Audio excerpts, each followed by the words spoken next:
Hello and welcome to another update video about Natgas. I want to start by taking a look at the bigger picture here on the Natgas futures chart, because we could be obviously in a major turning point down here. New viewers may not know that.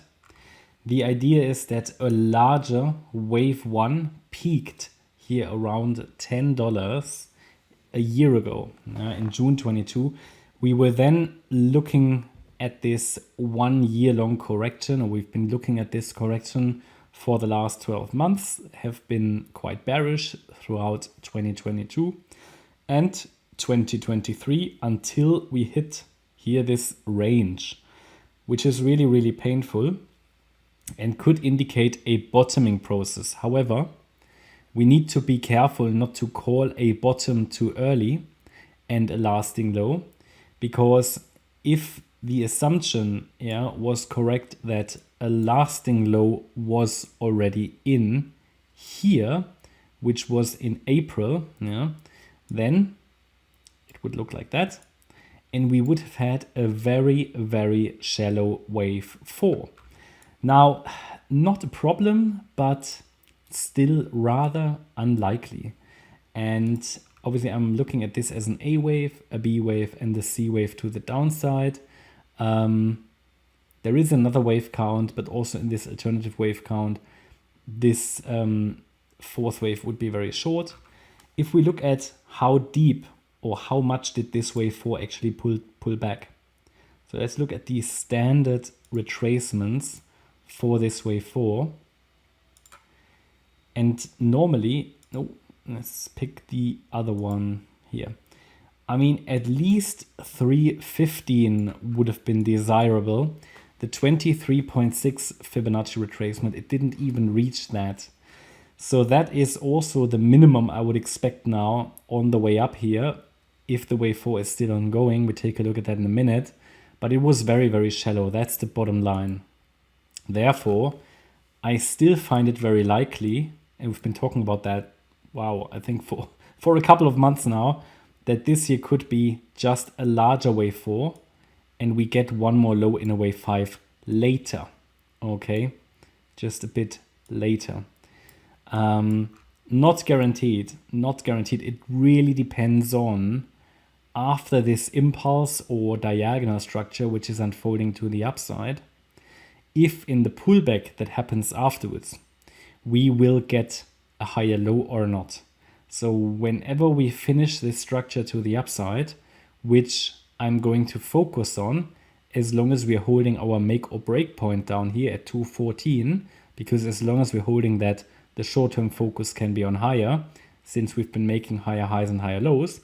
But below 214, the structure would flip to short-term bearish. Now we are short-term bullish, but potentially still bearish. But we will really only know that as soon as we get the first deep pullback after this upward trending structure is finished. Now, and in this move to the upside, if we just look at, if this is a wave 4, what are the relevant resistances? So we've got here 315, the 23.6 retracement, but looking at the structure, looking at the length of the A wave here, the blue count, and the depth of the B wave, the C wave should go a little higher. So the ideal target for the wave 4, based on Fibonacci retracements, would be 391, and then the maximum it should do is 452. A break above that level would make this wave 4 rather unlikely. We would then have to assume that, okay, price probably bottomed already and we are already in a third wave.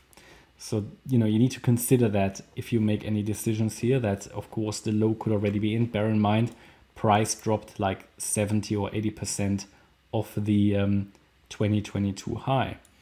And the idea is long term to either make this wave 4 and one more low and then go up, or go up directly.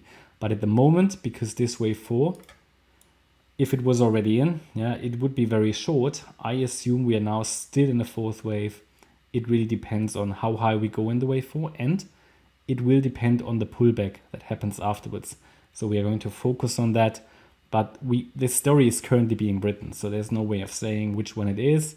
What we can do in the analysis is to define the relevant levels and pivot points that allow us to understand which levels need to hold to, for example, here remain focused on the upside, and that is 214.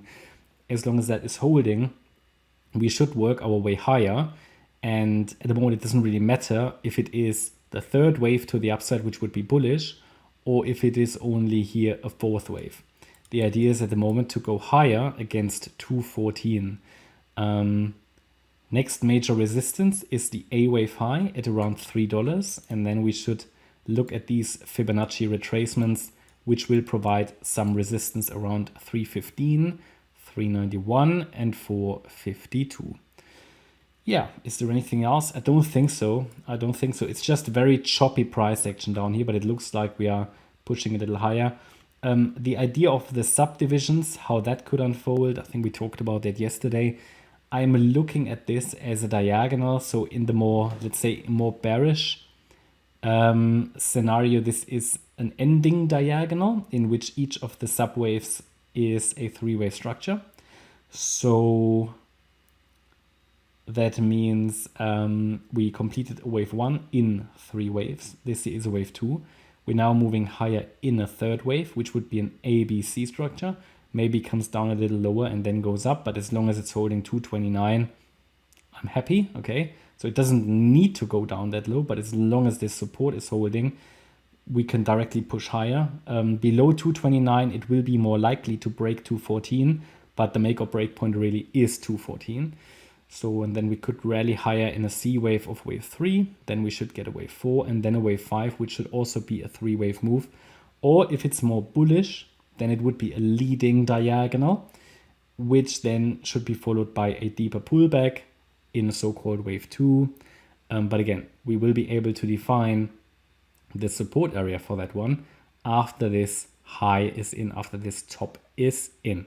Yeah, that's my update about Natgas. I hope you liked the update. If you did, please hit the like button, leave a comment and subscribe. And if you really like the content, then please check out the channel membership. Thanks a lot for watching. Bye-bye.